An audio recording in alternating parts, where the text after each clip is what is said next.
This whole nightmare began quite recently, at the very moment when my girlfriend and I moved to a new apartment. Yeah, it's a typical beginning of another ordinary scary story. But believe me, this is not an ordinary scary story, because it happened to me. It was happening in reality. It wasn't just my stretch of the imagination. It was all real. Although I really hoped that all these events would be just a simple nightmare that came into my head while I was sleeping. It all started when my girlfriend Lisa and I were evicted from the rented apartment. We lived there for a long time. The rent was quite cheap, and we were on good warm terms with the homeowners. But one day their daughter returned from abroad, and she needed a place to live. So, the homeowners' command to collect our stuff and move out was really out of the blue for us. We got furious, but what else could we do? Nothing, because it's her apartment, and she can do whatever she wants to. It was unfair. But life is life. She could have at least said it earlier because it was really spontaneous. Well, within 2 days we had to collect our stuff and find another apartment. The apartment we found wasn't as good as the previous one, but it was quite normal. We didn't have a lot of money, so it was good for us for a while. We didn't have enough time to seek out and pick over, so we moved in almost immediately. Otherwise, we would be left out on the street with huge bags. But you know, since winter is coming, it is becoming freezing outside. The old kind lady rented out a 2-room apartment that was as old as she. It was located in an old building, probably built after the war. Nevertheless, everything was clean. There were flowers on the staircase. Everything was well groomed and cleaned. It was very pleasing to the eye. And you know, I really liked it. So did Lisa. The apartment was also cozy and clean. The only thing that bothered me about it was the smell. The musty smell of old apartments. The walls were soaked with it. No freshener could drive him out of these walls. Oh, I forgot to mention one detail. It was a 2-story building, and our apartment was on the first floor. I can't say anything about the neighbors as we haven't had a chance to meet them and drink a cup of tea, but still, we have met one of them. So, the old lady gave us 2 pairs of keys, took her small suitcase, and walked through the corridor. Then she turned around, crossed herself at us, and left the room. We got a nap as we were exhausted after a trip from the other end of the city with huge bags. Then we began to set up everything. It was getting dark outside. There was such a strong wind that could force anyone off the road. The trees were bending from side to side. It seemed that a huge chestnut tree would plop down on the cars parked next to the entrance. Such horrible weather. All I wanted to do was hide under the blanket, hug my girlfriend, and watch some comedy. Yeah, good idea. But I had to unpack our bags. Lisa went to the kitchen to cook up dinner as we were both hungry as wolves. After dinner, well fed and satisfied, we went to bed and watched a movie on the laptop. We watched it until Lisa closed her tired eyes and fell asleep. I was still sitting and talking to her when I heard her snoring. Okay, I thought, and got out of bed. I was going to the laptop to turn it off when I noticed some movements outside the window. It was a dark night at 11:30 p.m. I went to the window and looked out, but no one was there. No wonder. It was the first floor. Some man walked past the window. I thought it was common for the first floor. Although the window was quite high above the ground, maybe the man was really tall. The hell with it. I was dropping with fatigue, so my mind didn't really care about some stranger outside the window. I turned off my laptop and went to bed. I turned over my snoring girlfriend and closed her eyes. I was laying there for about 5 minutes, listening to the silence and the wind rustling outside the window when I heard distinct footsteps. Such heavy ones, right outside the window. Was it him again? One more.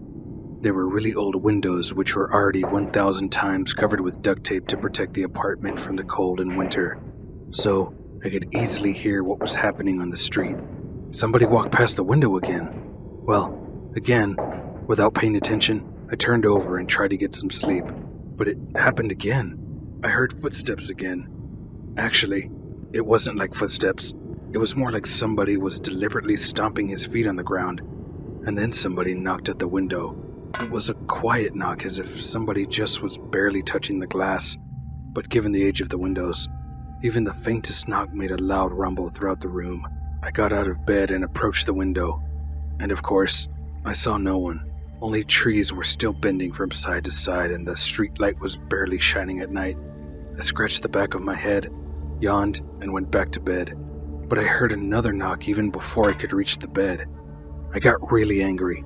I've already taken a few steps back to the window, but again saw no one. I opened it, letting a little brisk air into the home, and looked outside. I looked around. Well, I couldn't have imagined it, because I clearly heard a knock at the window with a specific rattle. And what was more interesting, that it took me less than 5 seconds to open the window, how this mysterious knocker managed to escape. However, I didn't find anyone on the street, so I closed the window and returned to the bed. I didn't hear any more knocks or footsteps as I put on my headphones, turned on the music, and fell asleep. In the morning, I woke up alone. Lisa had already gone to varsity early in the morning. I dressed up and went to work. It was a routine working day, but at the end of the day, I feel like a boiled rag. When I opened the front door, I had this strange feeling. Something felt wrong, but I couldn't even describe what actually was wrong. However, the atmosphere was cozy and something smelled so yummy. Lisa was already in bed, reading a book. "Hi, honey," I cried in the hallway, taking off my jacket. Hi, honey. Listen, here's the thing. What happened? Someone's been knocking at the window the whole evening, but once I went up to it, there was no one. At first, I thought I was tripping, but it repeated several times, a definite knock at the window. Look, the same thing happened last night. You were already asleep. Such a strange thing. We must see at least something. It is such a weird as hell place. Go grab some dinner, Lisa said and turned the page. But once we went to bed, we heard another knock. It wasn't as quiet as it was last night. Somebody was strongly banging on the window. I got out of bed and ran to the window. Lisa woke up too. I looked out the window and had a shock. The girl, aged 10 or 12, was standing outside. I opened the window while she was staring at me. It was something spine-chilling in her unfaltering gaze. It's hard to explain. So, I opened the window. Hello? She said in a low voice. Hi, why are you knocking?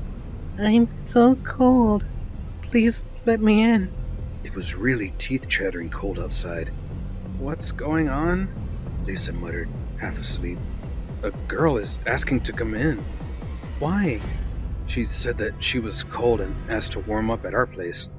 Okay, come in. I'm going to open the entrance. I closed the window, went out into the corridor and put on my jacket. But once I put my hand on the doorknob, the question sprang up to my mind. How could I see the girl to the waist if the window is about a half a meter above the ground? Was she standing on the stool or something like that? So, let's just check it out. I went out to the staircase, opened the entrance, and stared at the girl. Jesus Christ! I regretted 1,000 times that I left my apartment. She was standing with long legs. I don't know how it's even possible, but her legs were at least 1.5 meters. Instead of feet, there were some things that looked like hooves. After that picture, my heart barely stopped beating. I sharply closed the entrance before the creature had even noticed me. Right a few seconds after, it heard a slam of the door and rushed towards the entrance door. Thank God, it was a heavy iron door. Nevertheless, I immediately heard a terrible rush of kicks on the door that made my blood run cold. I was in a paralysis of terror, but I put myself together and ran to my apartment. Lisa, get up! What happened? There's some creature outside the window. She turned to me and asked, Are you okay, honey? What nonsense are you saying? As I heard, there was a girl standing there. Hell no. I thought it was a girl, but she has hooves instead of feet. It's not a human. I mean it. Grab your stuff. As proof of my story, a brick flew through the window and hit me in the leg with such force that I thought it broke in half. Someone threw the brick with unprecedented force. The pain from my legs spread throughout my body in a split second. Lisa jumped out of the bed and ran to me. What the hell is going on? I already told you. What happened to your leg? I don't know. It hurts like hell. I fell down. I could barely move my leg. Every movement was full of pain. But the fun has just begun. Everything that happened that night had changed my and Lisa's world perception once and for all.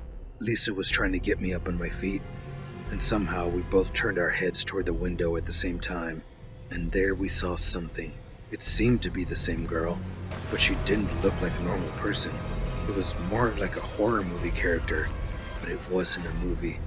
There was some sort of subhuman outside the window. That monster had bulging eyes filled with some kind of pitch black liquid, gray dress stained with the same resin, hands covered with fur, like some wild animal.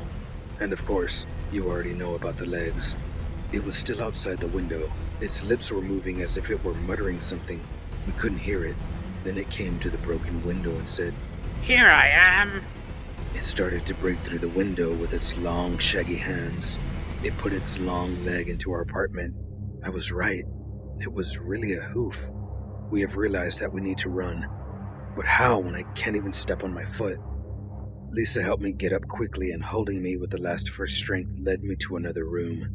Then she locked the door on the latch, but this did not hold the monster for long. That creature was already in our bedroom. It made strange gurgling noises. It was searching in the room, and then easily broke through the door. It burst into the room screaming, "This is my home! Get out!" It sounded as it broke out of the living room and overturned the sofa and all the furniture that was there. Fortunately, at that moment, Lisa and I were already standing in the hallway. Actually, ran is a strong word. We limped. The first thought was to get to some neighbors. The old man who lived right above us opened a door and without any questions let us come in. "Come in quickly," he said. We went in, and he closed the door with all the possible locks.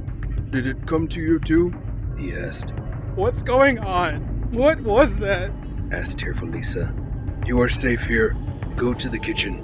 You need to dress the wound. I'm going to put the kettle on." Do you know anything about it? I asked. "Fellow, I've lived here all my life. Of course, I know everything. But I didn't have a chance to warn you. I was at work, and you were busy all the time with moving." He was talking to us like he'd known us for years, but this is the first time we saw him. "Here it is," the old man said, unpacking the bandage. "Here everyone knows what happened in apartment number 11. Yeah, at your apartment. The consequences of those events still haunt people who live there to this day. Just cut to the chase, will you? This is Mrs. Black's apartment. She rented it out for you." The old lady wearing a blue handkerchief? "Yes, she is. And so, she has a house in the countryside, and she lives there. This is her late husband's apartment. She has a scanty pension, so she rents it out. About 2 years ago, some freaks lived there. A family with a nice 9-year-old daughter. As I said, they were freaks, whether sectarians or Satanists or something like that. They were as pale as death, maybe dusted with chalk, and always wore only black. One day, a next-door neighbor found the whole family dead. The door was open. The apartment looked like a scene from a horror movie. In short, they performed some kind of ritual there. Candles, blood, and so on. Well, they sacrificed their daughter, but they also died that night because of an overdose of drugs. It is what I heard from the police officers. Since then, the daughter's wayward soul comes to new residence in some subhuman appearance. Yes, it's definitely her, with mutilated limbs and hooves. People say that the devil himself comes there. Tonight, it will stay at the apartment. You can't go back there. You were very lucky. Everyone who lived there before ended up very badly. Mostly, they got into the hospitals. Some were found on the street or even in other courtyards, with various wounds and injuries incompatible with life. You need to pick up all of your things and get out of that flat in the morning. Tonight, you can stay here with me. Drink tea and go to bed. After everything that happened, we couldn't get a wink of sleep. Lisa and I were laying in silence and staring at the ceiling until dawn. In the morning, we thanked the old man, went down to our apartment, packed up all our things, and left. We lived in a cheap hotel for a few days and then found a normal apartment. It was a little bit more expensive, but with a good past. That night lodged in my memory for a long time. Now I understand why the lady, leaving the apartment, crossed herself and crossed us. She knew everything and didn't tell us a damn thing.